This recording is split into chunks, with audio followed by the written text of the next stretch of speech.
Thunderdome Live is presented by Texas Cheer Liquor.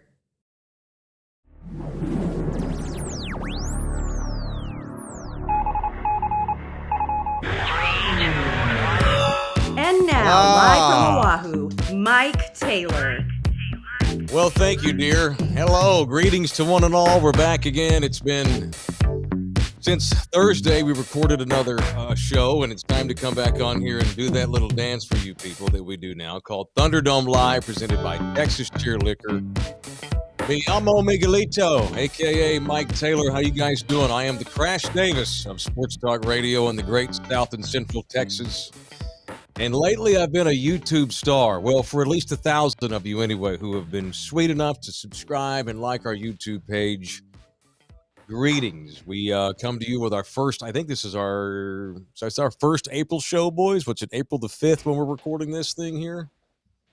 Maybe Thursday, whatever that was, some shit. So anyway, here we go. We're back on. So welcome in here. It's Taylor, and it's Thunderdome Live, and I've got some more furniture now, which is wonderful, and we're back on here to do it. What do you boys think about my my shiznit back here? Oh, I think that's not progress. Bad. Not the bad. definition of progress. Yeah, beats having nothing, right?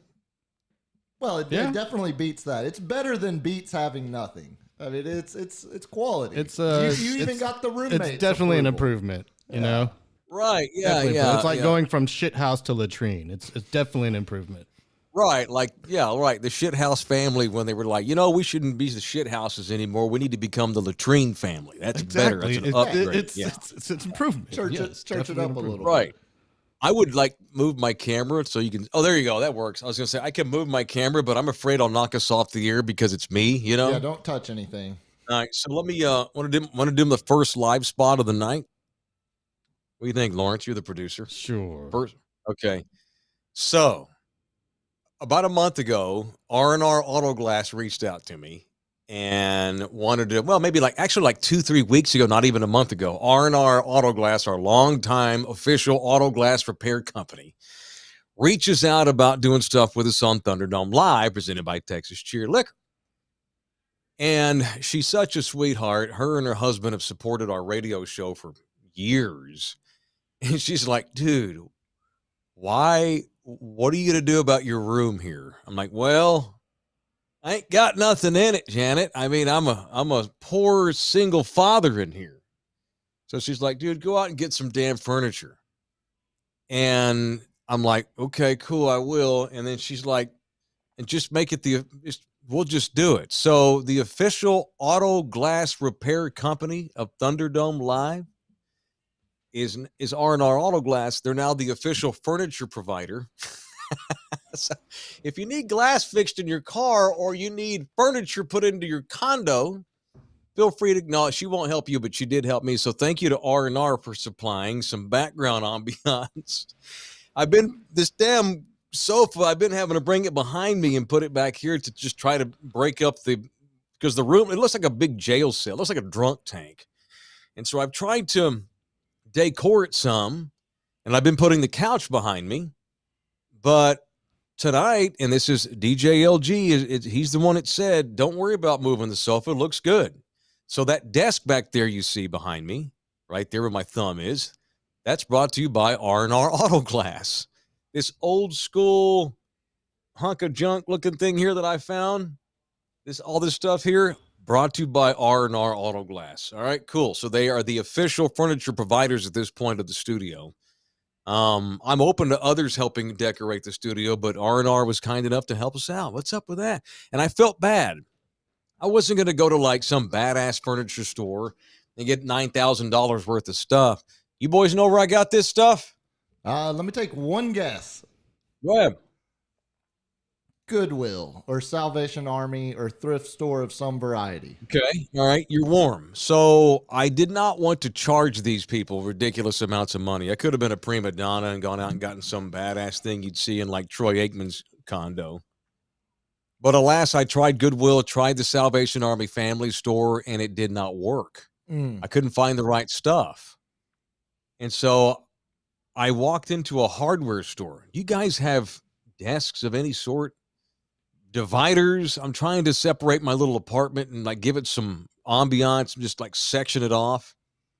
And he goes, okay. I told him what it was for. He's like, well, why don't you try Facebook Marketplace? Oh no, you dove back into those waters. Yeah, okay. I did. And I tried to be a good housewife a couple of months ago and tried to sell something on Facebook Marketplace. Remember, I was going to sell some fins. I think Hausfrau is the preferred nomenclature. What'd I say? Housewife? Yeah, just plow. Kept woman. There you go. Lazy ass woman who uses her kids as an excuse not to get a job. Stunt on them. No. So, no, but yeah, housefraus enjoy that Facebook Marketplace, and I had a bad time on there about 2 months ago because I tried to sell some fins to a dude. And I take him the fins, like swimming fins, deep diving fins that I don't ever use. Yeah, high and dollar the dude, fins. Yeah, they were, man. And I just wanted $50 for the things. They were way more expensive than that. And homeboy gives me the $50.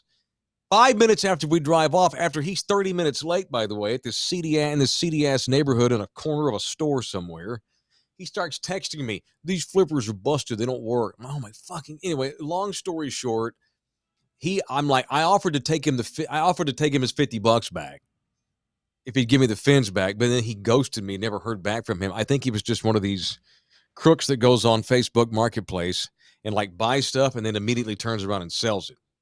Right. He probably wound up selling those fins, which is why he wound up ghosting me. And so whatever, I had a terrible experience, vowed to never do it again. So this weekend I tried to, it's just the longest live spot ever. It's cool because R&R deserves it. Yeah, this weekend I decided, deserves it. Thank you.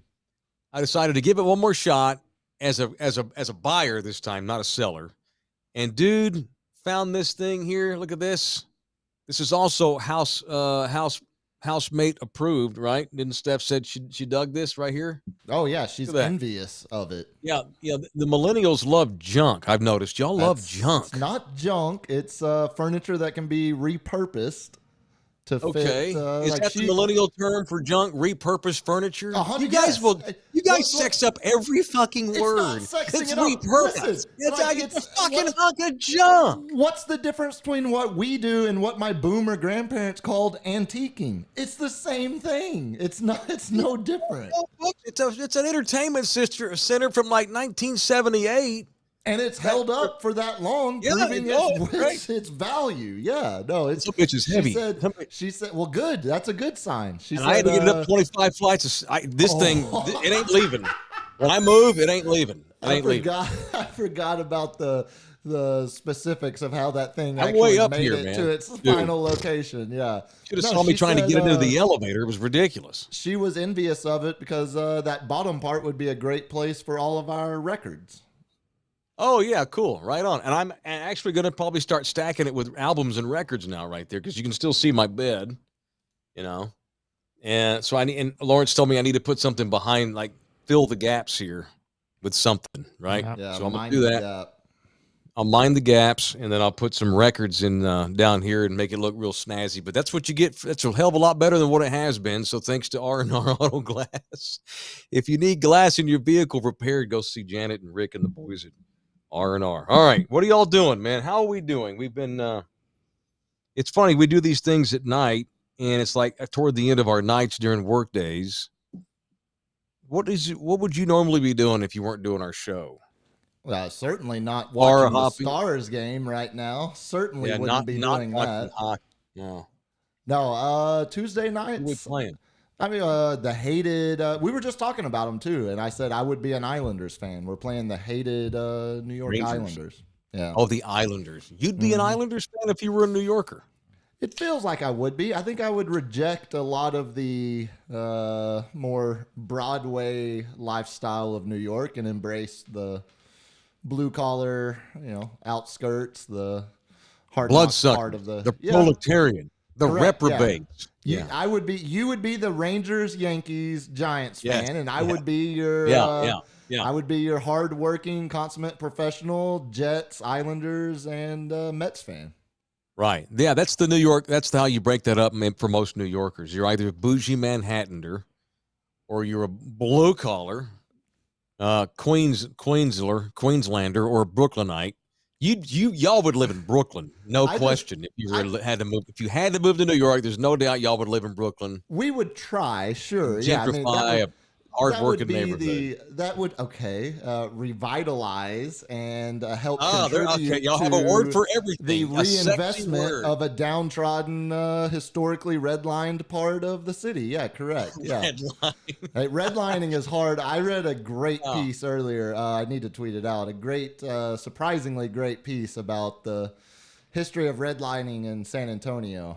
And so it's I don't think I want to read that. You don't. It's awful, and it Yeah. leaves you upset and also confused why there hasn't been more done over the 90 years that are documented in the piece. It's on My Essay. It's a great piece from Matty Sky. Okay. Well, I'll have to look into the archives and read it one of these days when I want to get pissed and depressed. That's pretty much what that was. Yeah. I started reading it and then I put it down and then I was like, no, I have to finish it now. Like it's plow through. But I don't imagine a world where I would be able to afford being your stereotypical Brooklyn hipster or being a season ticket to the Rangers guy. Yeah, you'd be in Queens. Yeah, I would be exactly. Jamaica, some place like that. I'd be running a subway shuttle for 40 years and then retiring from my city government job for sure. Right. Yeah. I would be, if I were going to live in New York and had the money to do it, I would live in Manhattan. I know you're shocked by that. No way. I would live down in Chelsea or Battery Park or maybe up on the Upper West Side. Depends on money. I'd be a Rangers fan, a Yankees fan. If you're a Manhattaner, you're Giants, Yankees, Knicks, Rangers. If you're outskirts, you're Islanders, Mets, Jets, Nets, Brooklyn Nets. Nets is an outlier now because they are the trendy Brooklyn Nets versus the years of being the wasteland New Jersey Nets. Right, down the swamps. That's a lot of New York City talk.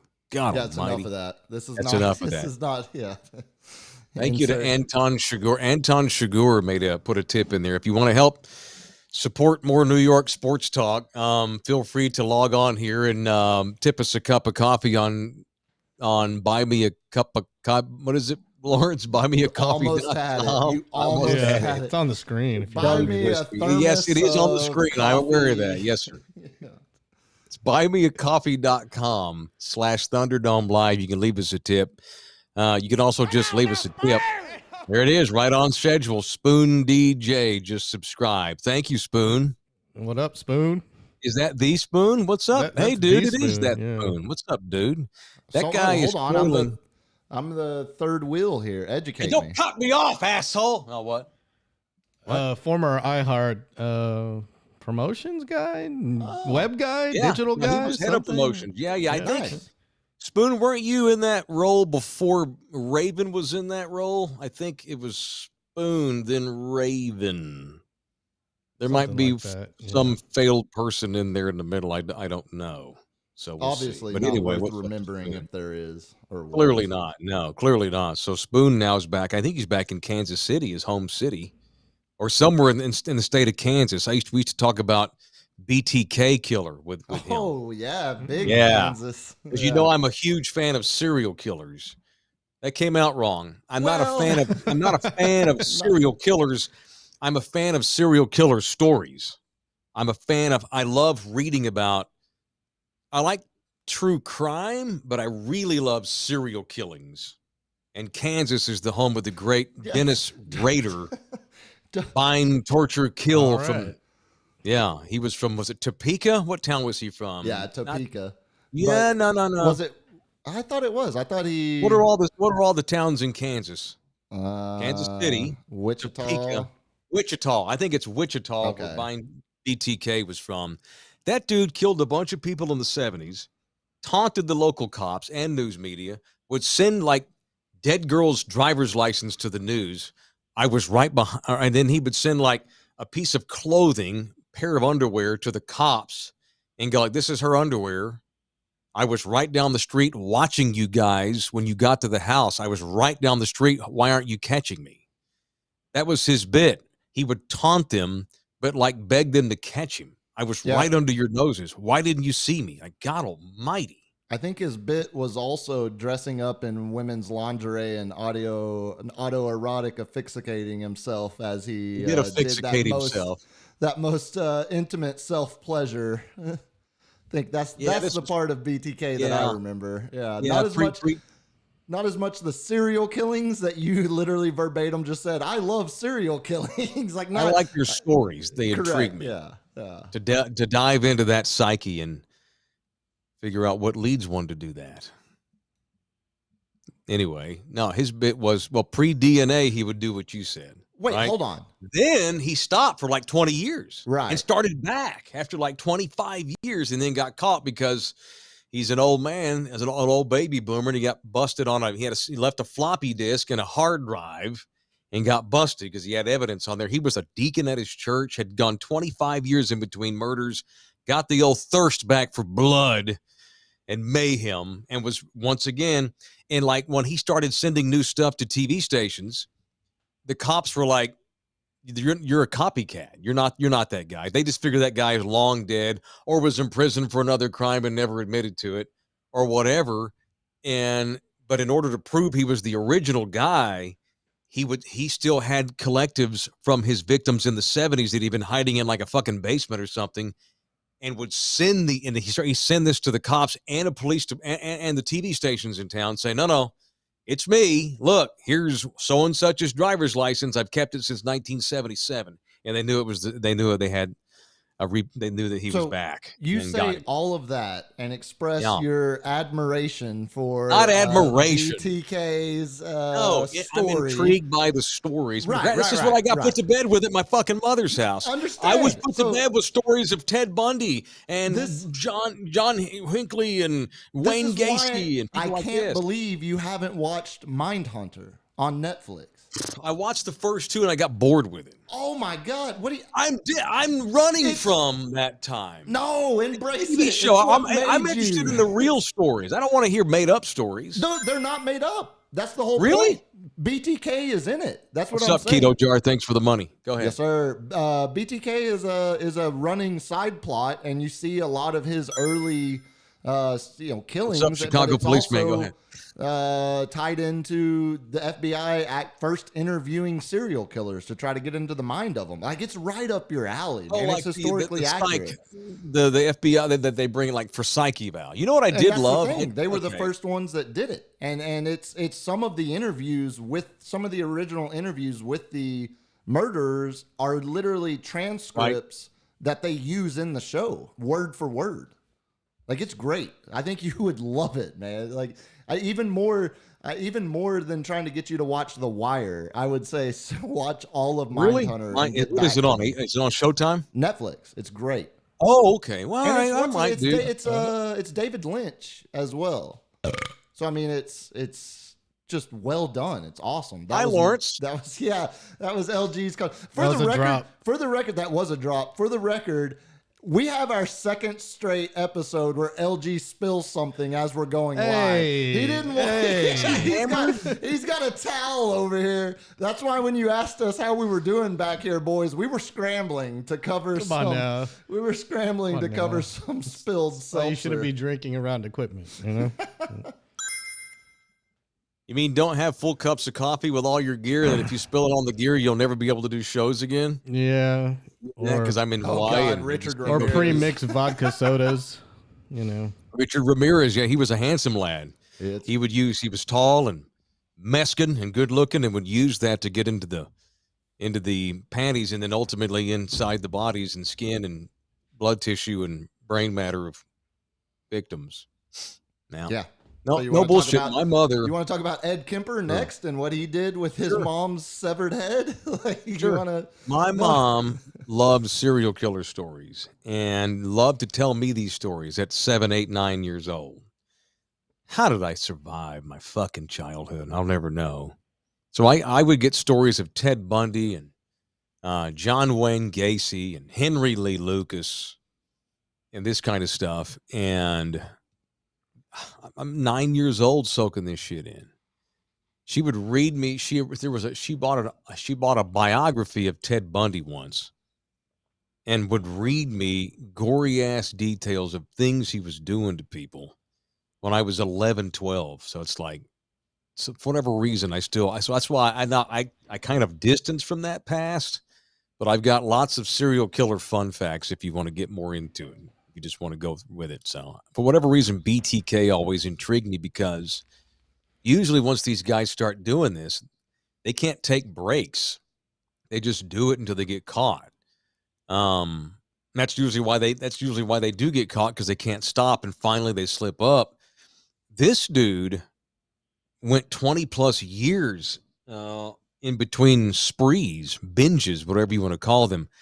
That's why his story, I think, intrigues me so much, because he was able to turn that off and then turn it right back on after 2.5 decades. That's what makes him so crazy. Are there any more that come to mind, like off the top of your head, that have that wide of a gap between? No. I mean, that's what I can't. Most of them can't. I wasn't raised. I came about it on my own psychosis. I wasn't raised with stories of serial killers, but I've been massive. Your mother in your little Hamlet neighborhood didn't give you these stories? Oh, yes. My Hamlet neighborhood. Yes. Where we were constantly at fear of a nuclear meltdown. Yes, exactly. No, we had other things that could scare us without learning about Wichita serial killers. No, it's PTA meetings like running too late. Oh, dude. Church sermons going a little bit too long. Sharp elbows at PTA meetings. That's when it got real violent. Yeah, Dangerous hood there. It was a terrible upbringing. I don't know how I survived it.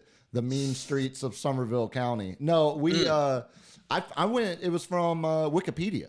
Like, that was what made me absolutely obsessed with serial killers. Just going down wormholes on my own and reading 4 or 5 hours worth of different full articles about the names that I'd always heard, but never realized just how depraved and decrepit some of the actions were. I mean, but that's why I'm saying, like, I know what you're saying about you're trying to get away from that, but as much as you do still seem to enjoy talking about them, you would love Mindhunter. Mindhunter. All right. What was the FBI show that was on network TV? It was cheesy as hell. It was on forever. One of the actors was from San Antonio. They were FBI. They were an FBI show, and they would try to get into the mind of a killer to try to find him. Yeah, it was cheesy, but I watched that a couple seasons. Criminal Minds, is that right? Yes, Criminal Minds. That was decent. It was pretty good for network TV. If it's on CBS, I probably haven't seen it. It feels like because you turned your back on CBS because it's for old people. I turned my back on network TV in general for the most part. Yeah, CBS you do it. You're the first one I turned my back on. Way too cool. One of the most prolific. I don't know how the fuck did we get up on Serial? Oh, because Spoon's listening or watching. What's up, yes, Spoon? Okay. You did. This is your fault, Spoon. Yeah, thanks, Spoon. You just produced the episode. Thank you. Hey, let the viewers dictate content. Why not, right? I mean, we don't normally do that, but tonight it worked out. No, the We've most got some prolific stuff. Yeah, we're good. The most prolific one of all, while I was growing up at the time in real time, was this asshole in Seattle who was murdering prostitutes and then dumping them in the Green River that runs through Seattle up into Vancouver. Gary Ridgway was his name. He was a truck driver. That's how he was able to get away with it for long, because he rarely had the same address, and he was trucking all over the state of Washington, all over the Northwest, and was murdering prostitutes who were off the grid because they were living on the street, and got away with it for years and killed well over 100. And they finally got his ass. The Green River Killer was his name. Anyway, wow. What about the guy that built the torture chamber in his Chicago? What was it? It was like a hotel or something. He built it. Like, he spent a decade building a torture chamber just in time for the World Fair. No. It was the World Fair was coming to Chicago, and he was like a doctor maybe, or a surgeon. This is a long time ago. Something. Yeah. It's like 1920s, I think, or maybe even teens. Yeah. But he it was like a murder funhouse or something like that. It was like H.H. Holmes. Yes. Okay, that sounds right. Yeah. That sounds right. That's but it was before my mother's time. I don't know much about him. People from the World Fair that would never, had no, family in the U.S. and he would just, yes. Oh, nope. Yep. There we go. Yep. There it is. Yeah, that's it. It looks like a Glen Rose Bubba with that mustache. Okay. Like, it's not every serial killer just looks like a guy from Glen Rose. Yeah. You don't get pizza and fuck. You don't like pizza? What's your problem? Yeah, that's the go-to dad joke for serial killers right there. That was the one that always stuck in my mind. 34. It must have hanged his ass. Yeah, I can't remember. Married 4 times. Probably killed all of them. Yeah. Yes. Oh, yeah, he got the death penalty. Good Lord, yeah. Okay, yeah, you're on. 27 murders, Holmes. I was about to say, I thought it was over 20, but I couldn't remember how many it was. Oh, yeah, he kept him locked in a dungeon awaiting execution. Yes. Good Lord. Oh, he was like Buffalo Bill. Dude, but with actual... Or Hannibal. He was Hannibal. I was about to say, with actual, like, education to keep them alive, to torture. Like, that's the... You talk about Wikipedia wormholes, that's one that I'd never forgotten. Like, I read that during a history class in... like sophomore year, and just never been able to get it out of my mind. Kind of like the R. Bud Dwyer video. Just sticks with you. Just brought that back, didn't you? I do what I can. I got to be proud of you. I don't think you've mentioned R. Bud Dwyer in weeks. That's why it feels probably the longest amount of time ever since I've known you, in 2.5 years. Well, now that I know my uncle is watching these YouTube episodes, the same uncle that showed me that video when I was about 11 or 12 and just completely scarred my mental development at the time. Yeah. This is why you are you. This is why you're the black sheep. The uncle was able to get a hold of you. Not your brother, obviously. The D-bag. No, I tried to corrupt him. That's what you called him. I didn't call him that. I didn't hear it, so we'll just act like it didn't happen. Sure. No, it was the uncle that was the corrupt influence. Oh, our Chicago cop says John Wayne Gacy's house is 2 miles from where I live. That's weird. Why would they not demolish? Surely they demolished it and it's a new build or something, right? Oh, dude, maybe they can't. Is it a brownstone? Is it like sandwiched in other buildings? Didn't he keep people in kids in the basement or like under the baseboards? Surely they just bury their bodies. Oh, God. Let's talk hockey. So the Stars are taking on the how your Durham Bulls looking this year. God almighty. Goddamn the Celtics. Lord. God dang it. I'm excited for minor league baseball. Super excited. Hey, the Mission's first home series? Yes. Against Frisco Rough Riders. I think I'm going to go to opening night. Okay, good. You should taunt the Rough Riders and get ready for June. We're going to be out there. And by the way, I'm not told the viewership audience. In June, I know this is way, way far away. That week that I'm in town for the Salvation Army Boys and Girls Club barbecue, that's a Saturday, June 11. That Thursday, the 16th, the Missions are going to have Thunderdome night in San Antonio. They're going to give us our own section. About that. That's pretty kick-ass. I think I'm going to throw out the first pitch, and we're going to go sit. And it's also $2 beer and hot dog night, and it's also a flying chanclas night. So we couldn't have picked a better time to have a Thunderdome night, too. We're going to get our own section, and they're going to put us down that right field line so we can taunt the shit out of the opposition and whoever plays in right field. So bring your best taunting skills that night. That's not till June 16th, though. I'm right now. My brain's all about this breakfast we're getting ready to have. I'm excited about that too. Can I pimp that real quickly? We'll move on. I think you should pimp it as we light the candles, so we can. Why don't we do that, Lawrence? Insert all right, let's good get candles vibes ready into your trip back home. I got a candle. I got a couple. Y'all want to see my candles? Now that I've got places to put stuff, get your candles out, LG. Check this out. Well, I'll show you my candles. Huh? Of course you do. Of course. Well, of course you got a lighter. Yeah. So yeah, we've all got candles. Oh, now. look, we'll three-way this. We're gonna Eiffel Tower these candles. There we go. Ready? Here we go. Did you just say we're gonna Eiffel Tower a candle? Oh, let me get a. Oh, look at that. You don't need even to light mine. You're not even ready. I don't. Hang on. What's that? God. I'm gonna get it. Yeah. You have a proper display area for those. Yeah, they're right behind you. Hold on. Got my cooking lighter. Oh no. My fire's starting. My barbecue pit. Okay. Oh, I had a buddy who would literally. He always carried one of those around with him to parties because no one would ever steal his lighter, and so he would just keep one of those in his back pocket and always have it and light his cigarettes with it. With one of these big things. Mm-hmm. Look, this one here. Strategy. This one's from HEB. It smells like buttered tortillas. I bet that's it really amazing. does. Oh, reminds me of home. Yeah, just lighting that would cause me to put 3 to 5 pounds on fast. Because I just probably gonna make my apartment smell like ass. To be honest with you, or a movie theater. What are you talking about? It probably smells like those delicious tortillas I had earlier today at Don Juan. Oh, yeah, actually smells pretty good. Oh, nice drop. How'd it go over there with our boys at Don Juan? Well, I'm still wearing some enchilada grease, if you can see on my pants. Nice. There ain't a Mexican in San Antonio don't have a pair of jeans with enchilada grease on them. That's good. It was delicious. Nice. No, I got the roommate. She was able to finally clear her morning, early afternoon schedule, and so we went over there and had an early lunch. It was amazing. Was Jen and her husband over there?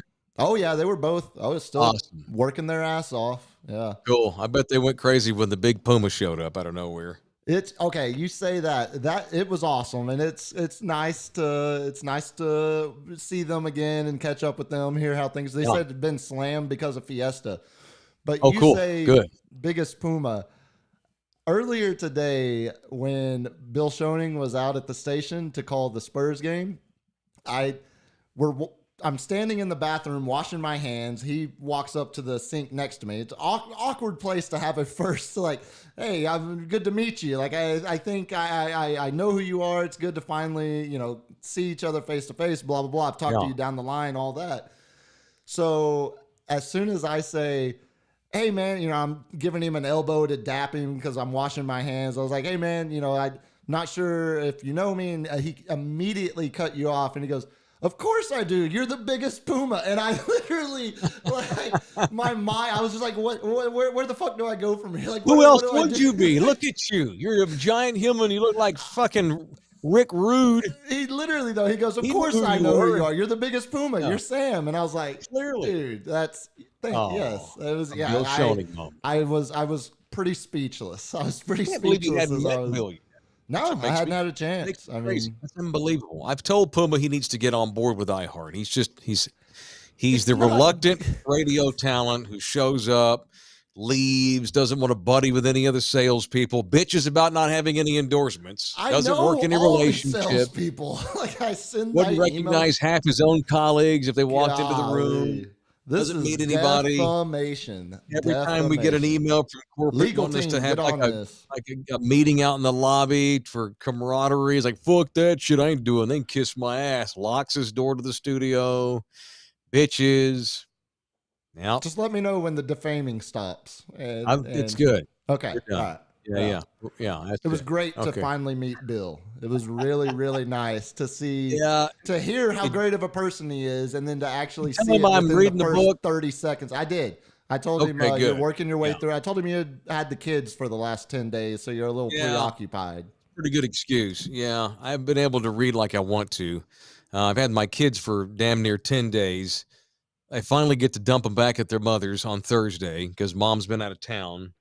And I'm way behind on my reads. And so I got to get caught up. And I told Bill I'd read his book. I'm thinking about having Bill on to talk about his book that he wrote during the pandemic season of 2K20 and 2K21. So anyway, we might get him on. All right. So what else is on our run sheet tonight? Murder, suicide we lit talk. The candles, so I think we're done with the run sheet. And that's all that was on the run sheet, right? Yeah, okay, cool. Fairly important. Taylor's sack is on the run sheet.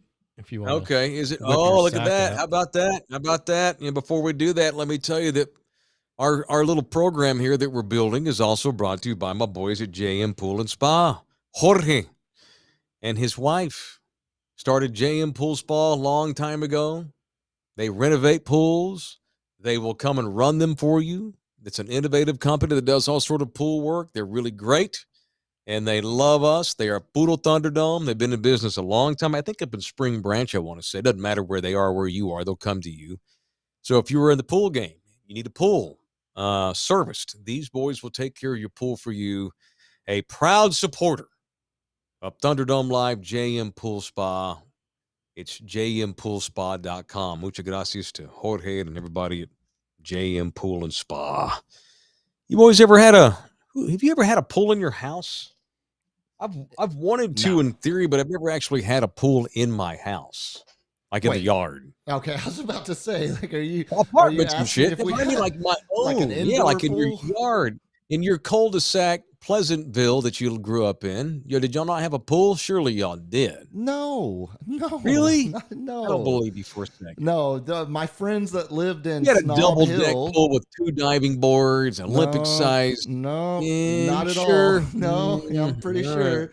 All of the people that moved in from the Metroplex that built new houses there, they all built pools in their yards, and most of them lived up on Summit Ridge, also known to locals as Snob Hill. But yeah, I mean, outside of that, us locals that had lived there for 6, 8, 10 generations deep, original Texans that settled the land. No, we didn't have many pools. No. All right. Okay. So I teased something today, and I guess I'm going to have to do it. Lawrence, what am I supposed to do now, Lawrence? Read messages here? Is that what we're doing? Yeah, I think this is where you cue the Taylor Sack intro or something like that. Okay, cool. We're going to try something here tonight. Okay. No one told me. We're going to try some shtick here.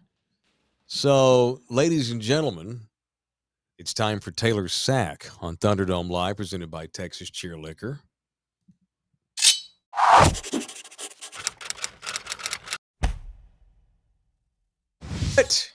How about that? What do you think about that? What do you think, Puma? Look at us. We're doing stuff in 2K20. If you could feel the energy behind my smile right now, look at us. Look at that.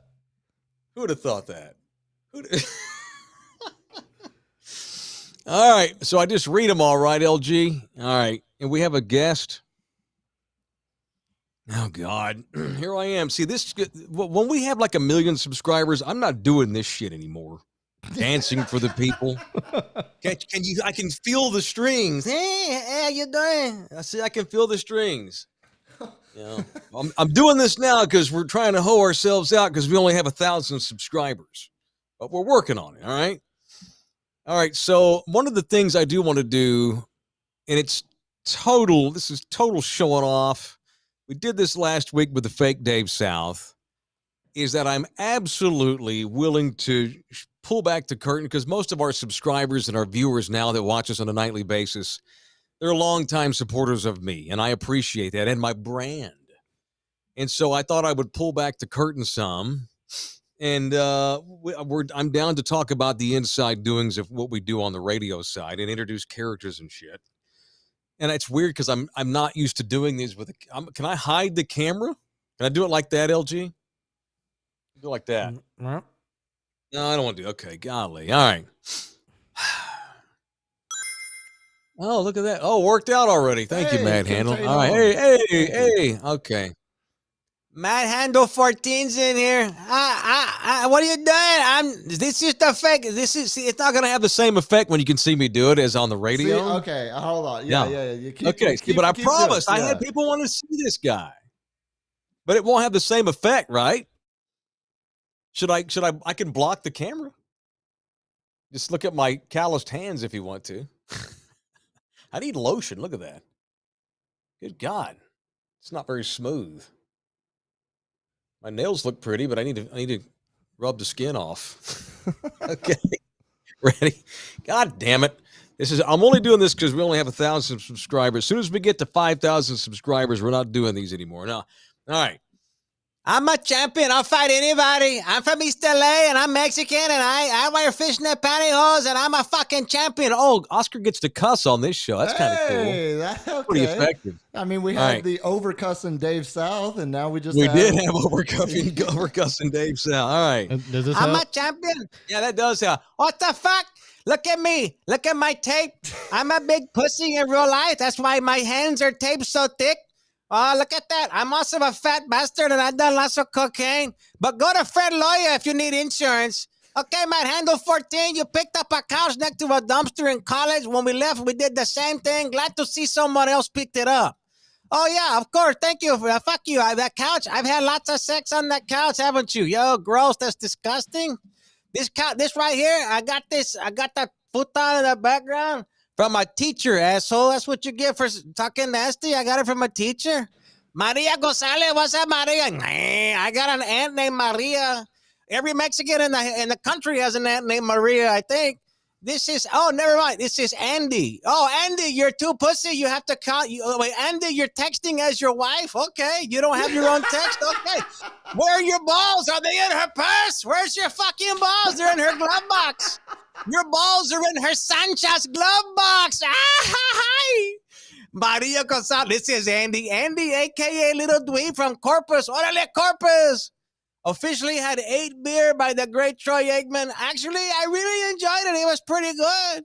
It's not better than cocaine, but it's pretty good. Rebel T13 bringing up the subject on parental music scene. Taylor, the great Elton John, Crocodile Rock. Earlier today, Taylor, he talked about letting his kids listen to music that has cuss words in it. He's a shitty father. CPS needs to come and take the children from him because he's letting his kids listen to music that's got too much cuss words in it. Okay, that's it. The fake, I'm going to lose my voice. And I'm losing steam on the character. Usually these only last like 2-3 minutes. But, LG, you never tell me how long we're going to do the bit, motherfucker. Here we go. Hey, he left. Yay. I thought you were just going to read like 1 or 2 comments. Thanks for joining us. You're going to do the whole segment. He's an attention whore. He comes in here and he wants to do the whole segment. Show, man. Jesus Christ. He's a champion. He goes he goes until failure. That's ridiculous. He's like Doc Garrett on the workout routines. Go until you fail. Why don't we have way more sponsors? Gee, I have no idea. Wow. All right, one last thing, and I got to go get my kids. This won't be a problem next week because I'm not taking care of my children next week, so they won't be hearing any music with curse words, and I don't have to be rushed through these shows. So Puma wanted to talk about this anniversary date today. How old were you in 94? 8. Wow. Okay. So yeah. What you take from that is post-mortem, of so course. to speak. Yeah. No, it was right. What I take. You didn't from live it it. I was 19. Yeah. So it was a big deal. That's why I'm curious, because for me, it was. Well, tell them what it is. Tell them what the date is. So it is the Oscar De La Hoya and Dennis Rader, the BTK killer, killed Kurt Cobain on this day in 1994. That's correct. If you believe the QAnon conspiracies, the BTK killer is the true man responsible behind Kurt Cobain's death. No, okay, it's go his ahead. death day. It is the great Kurt Cobain's death day. And yeah, as you say, 8 years old. For me, obviously, it was more of talking about my uncle. I mean, I heard about it and was aware of it because my uncle told me about it and was, like I knew Nirvana at that age, but I mean, I was 8 years old. It was like the same way your kids know St. John. Like if he was to die tomorrow, oh my God, I spoke that into existence. And if it happens, my roommate's going to kill me. Yeah, oh God. He's dead.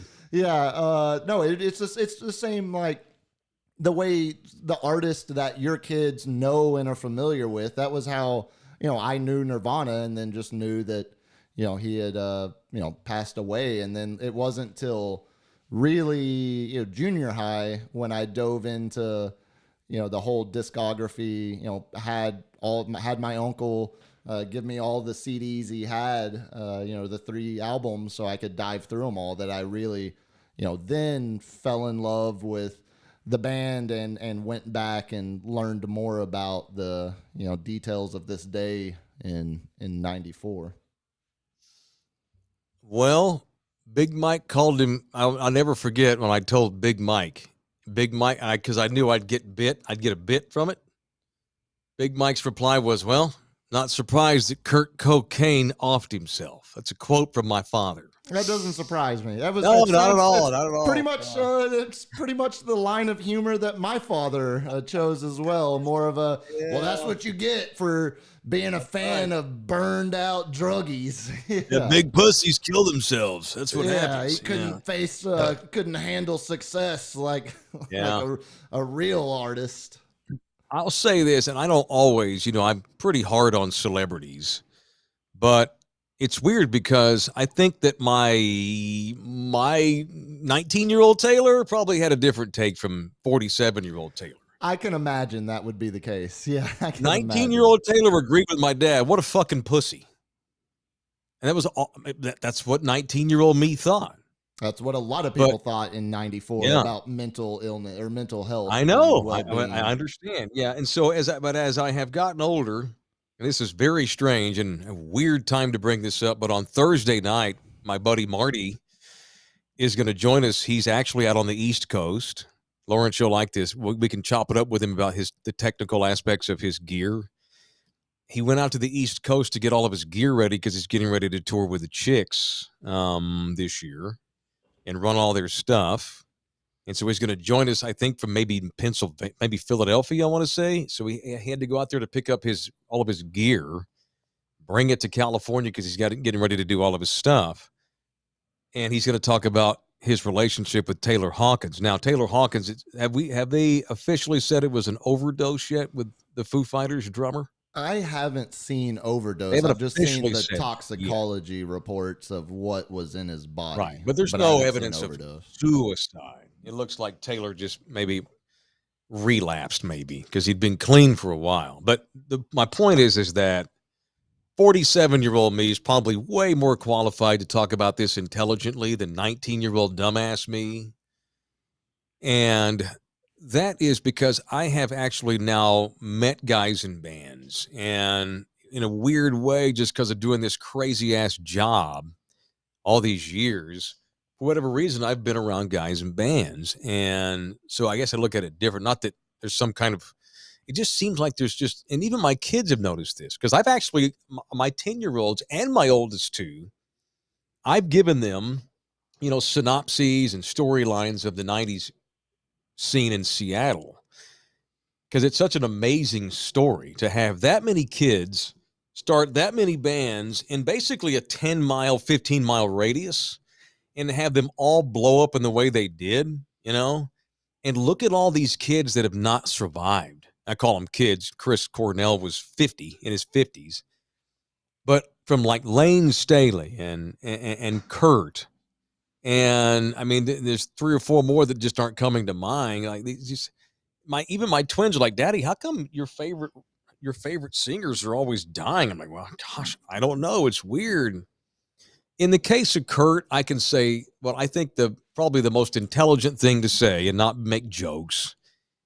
Kurt never should have been famous and never wanted that, never intended to do that. If he could pay his light bill and work at a bike shop fixing bike tires, but do band stuff on weekends enough to, like, again, pay his light bill. He would have been content doing that, I think, and probably never should have gotten famous. And that's one of the weird, I guess we're getting too serious here, but that's one of the weird underlying storylines, I think, that's come out of that Seattle scene, in that most of those kids never wanted to be famous.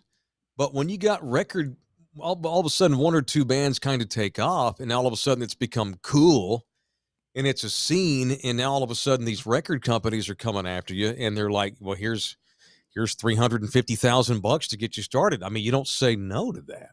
Yeah, and the thing, a lot of these kids got way too successful, way too fast, which is why you've seen so many tragedies, Yeah, and I mean, you said it, not to get too, we're wrapping up, trying to end on a high note, but the thing that as I got to junior high and high school age and learned more about it, and, learned about, the week before he was in rehab, had friends and family around him that, couldn't tell, still to this day say, they didn't realize, what was really going on, with it. They just thought it was the drugs. They just thought, like, how could you be depressed? You're finding massive global success. You're becoming one of the most famous musicians in the world. You have anything you want in front of you.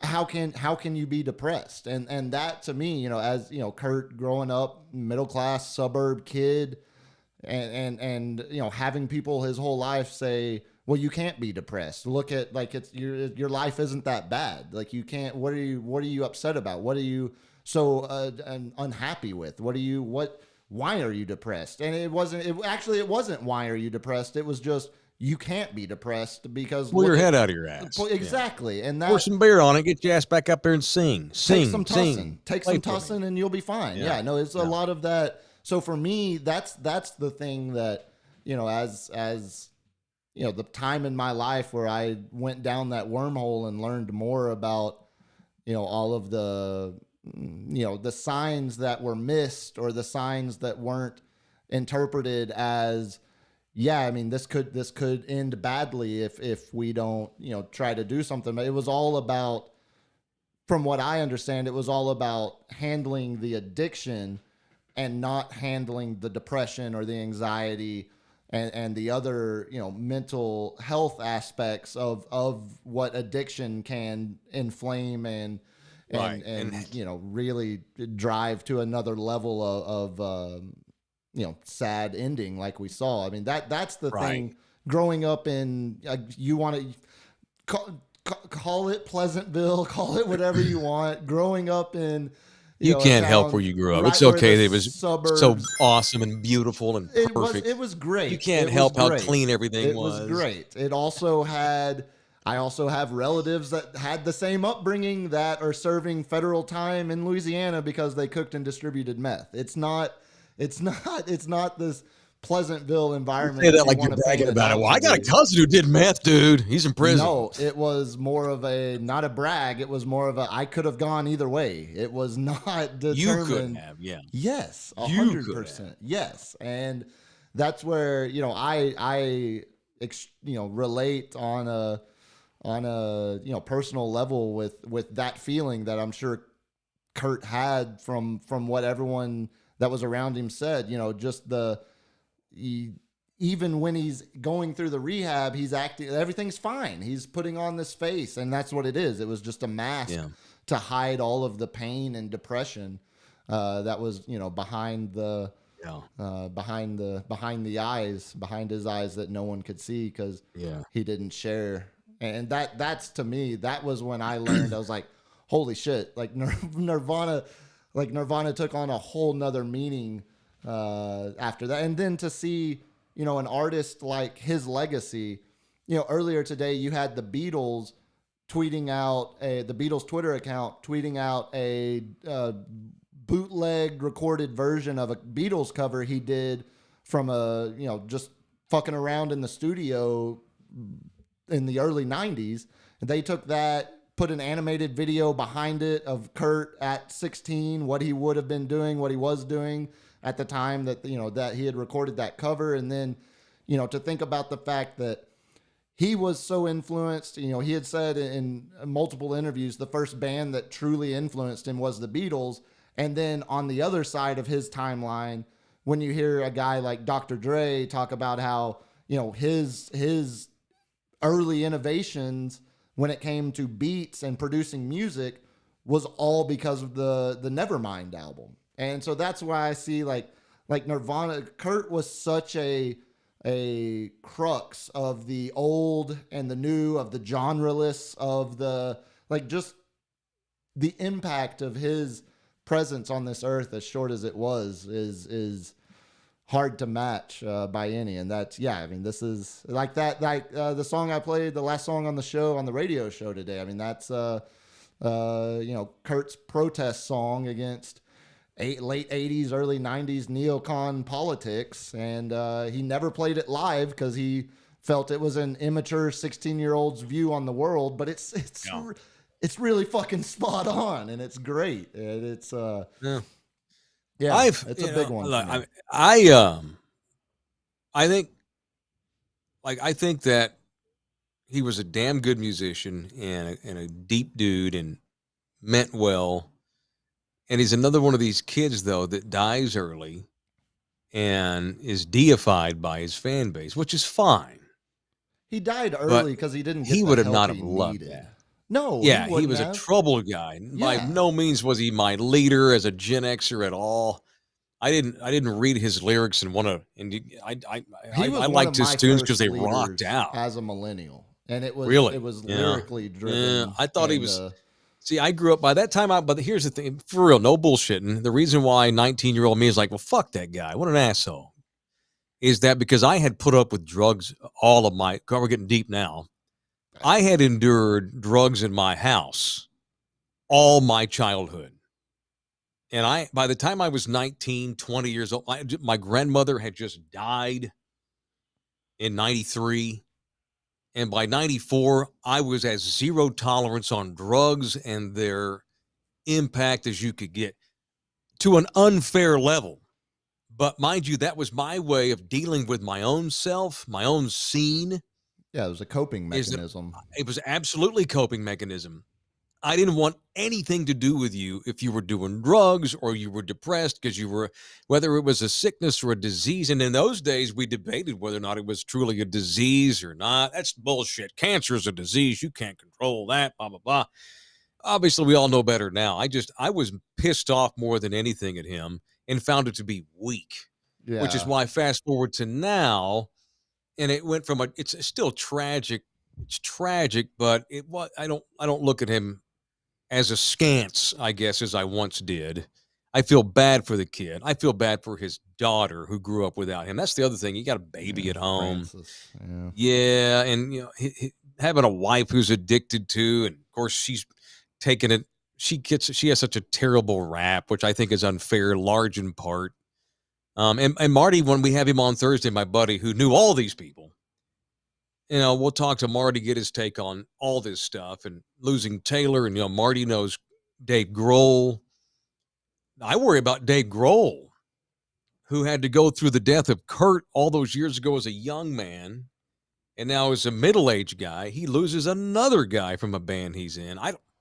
I'm worried about Dave. I don't know what that means. I'm just worried that Dave may just quit and not play tunes anymore. And that would be unfortunate because Dave is such a enthusiastic, good-natured, sweet man, and just a badass rock and roll musician. So that got too deep. No, I mean that seems I figured it would. I mean that's why. But again, at 19, I was so out on drugs.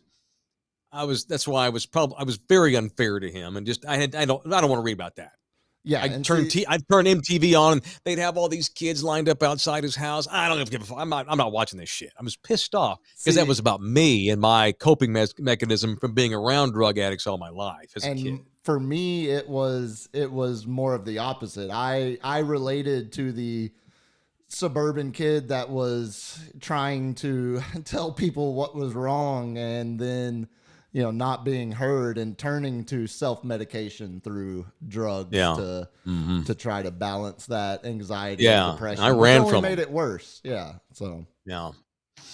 Well, Kurt Cobain was, and I got to go soon, but we're not going to sit here and debate whether or not he was murdered, are we?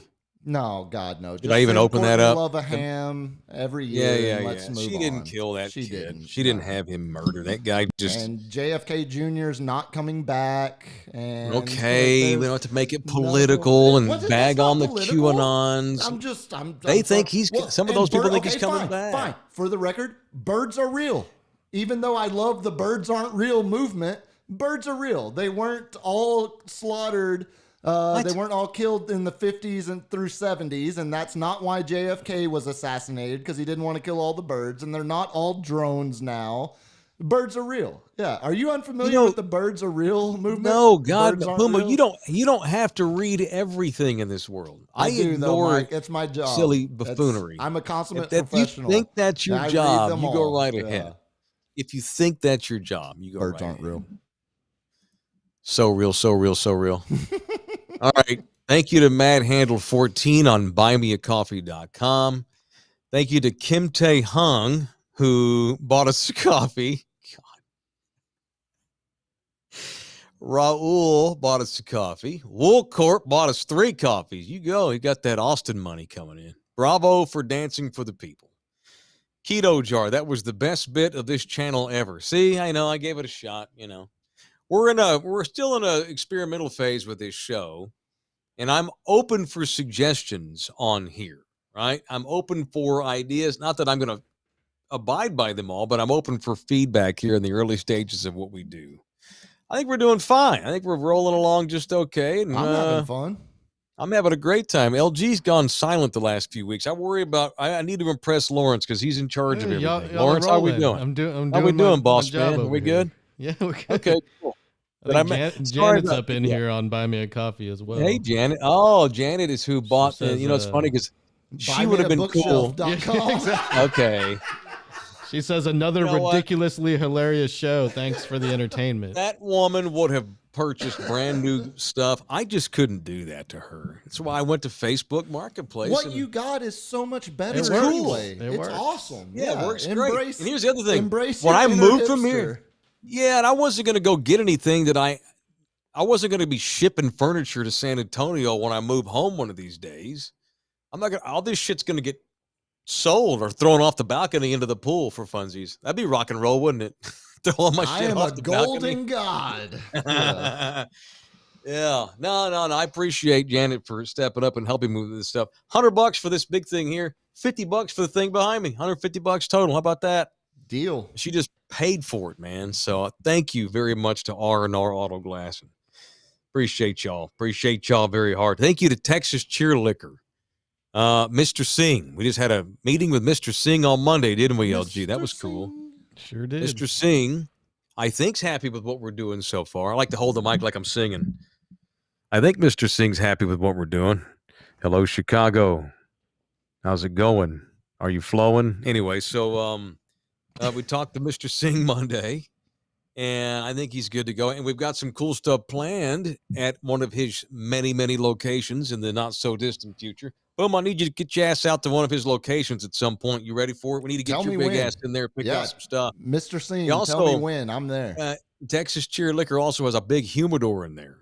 We should go in there and get cigars. Now we're talking. One up. Now we're talking. We'll go in there and get some bourbon. We'll get some badass Cuban cigars.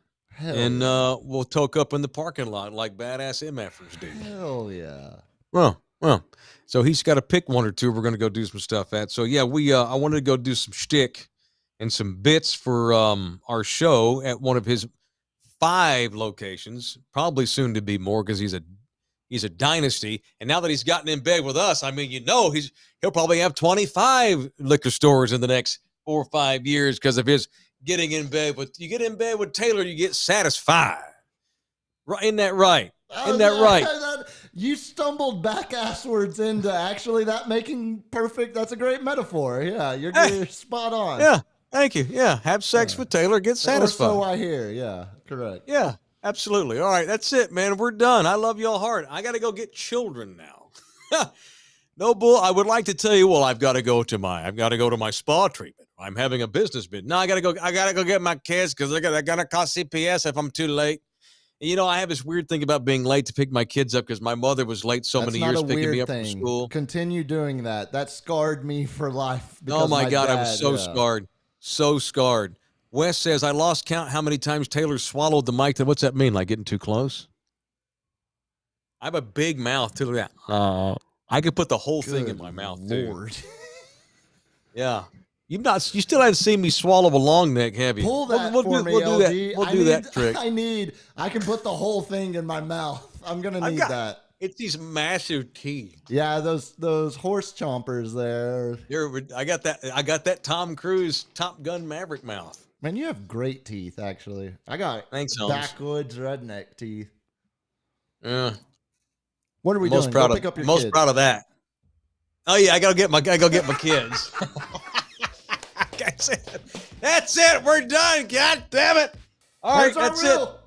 Orale. Birds are real. Thank you to Texas Cheer Liquor. Muchas gracias. R&R Auto Glass. JM Poland Spa. Back Thursday for another edition. Love y'all hard. We'll see you Thursday. Peace out. What's up? I gotta write an outro or something. Bye. That's it. That's all you get. Later.